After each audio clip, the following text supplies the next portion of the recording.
Hi, everybody. It's Friday, January 28th, 2022. Welcome back to Stefanie Drysdale's weekly cybersecurity recap, number 108. And here's Miss Stefanie from sunny Chicago. Welcome back.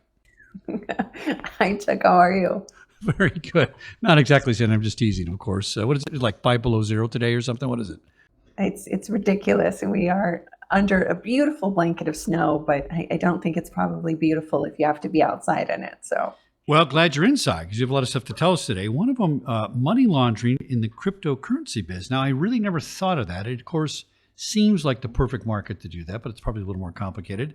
And you're going to talk about some new government protections relating to the pending Ukraine and Russia situation. Kind of interesting stuff. So with that, let's take it away.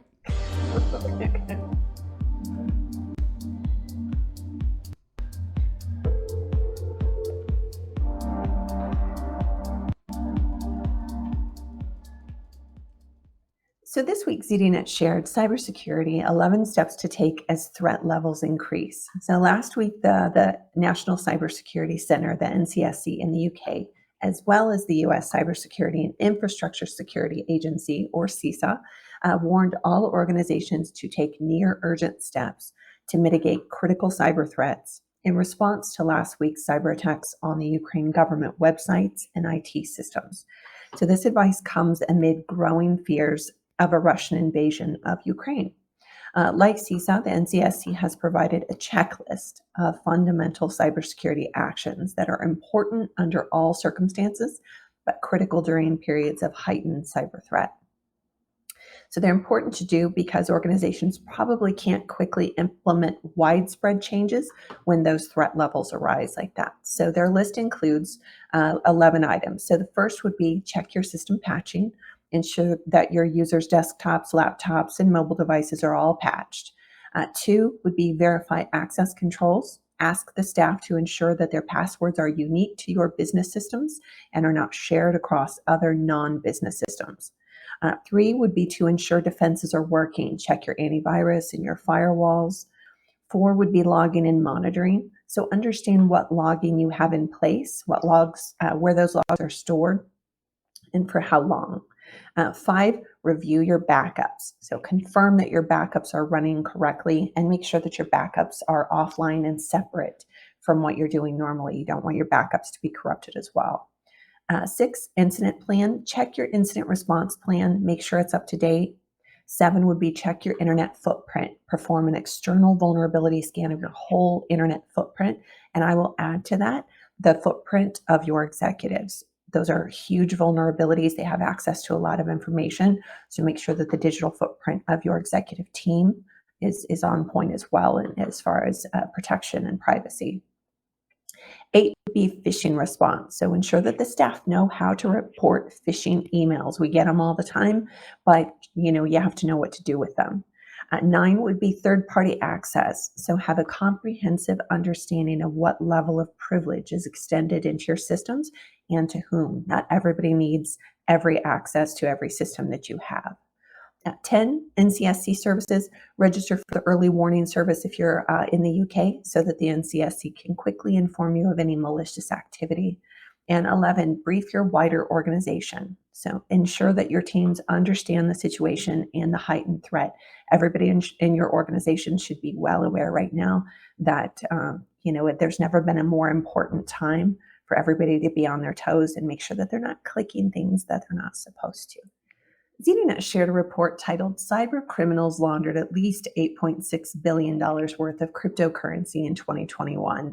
So cyber criminals managed to launder at least $8.6 billion worth of cryptocurrency, according to a new report from blockchain analytics company Chainalysis. So the company said that the $8.6 billion represents a 30% increase in money laundering activity over 2020, but is down from 2019, which saw at least $10.9 billion laundered. Chainalysis said that cyber criminals had laundered $33 billion worth of cryptocurrency since 2017. They explained that these figures only represent funds derived from cryptocurrency native crime, meaning that cybercriminal activity such as darknet market sales or ransomware attacks in which profits are almost always derived in cryptocurrency rather than fiat currency. So Chainalysis doesn't have a way to measure the fiat currency from drugs or crime that's converted into cryptocurrency after the fact. It noted differences in behavior between cyber criminals that hack crypto accounts and send their gains to decentralized platforms, and nation states that obtain funds through ransomware and other illicit means and use more sophisticated mixing platforms to aid in their money laundering.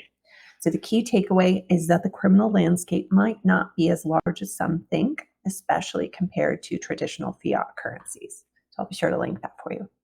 And a reminder, Microsoft says that organizations can reduce their attack surface by disabling basic authentication in an Exchange Online and by disabling Exchange Online PowerShell for end users.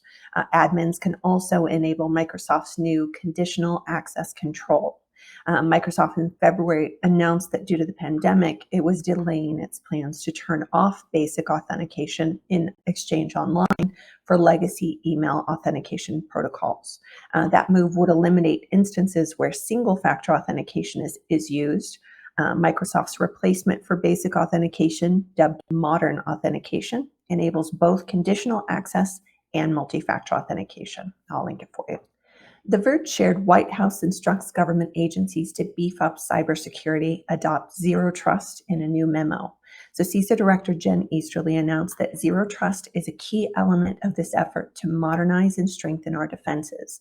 CISO will continue to provide technical support and operational expertise to agencies as they strive to achieve a shared baseline of maturity. An initial draft of the strategy was released in September of 2021 for public comment, and since then has been shaped by input from the cybersecurity industry, as well as other fields of the public and private sector. So with the final strategy now released, government agencies have been issued 30 days to designate strategy implementation lead within their organization and 60 days to submit an implementation plan to the OMB. This strategy is a major step in their efforts to build a defensible and coherent approach to their federal cyber defenses, says the National Cyber Director, Chris Inglis. They're not waiting to respond to the next cyber breach. Rather, this administration is continuing to reduce the risk to our nation by taking proactive steps toward a more resilient society. I'm loving this, hoping that it goes smoothly and we get more people on board. So I'll link it for you below. And that's what I have for you all this week. I hope everyone is warmer than we are here in Chicago under a very, very heavy blanket of snow. But I know that I will be perched in front of the TV watching my Kansas City Chiefs do what they do best this Sunday. So I hope everyone stays well and warm, and I will look forward to seeing you all next Friday.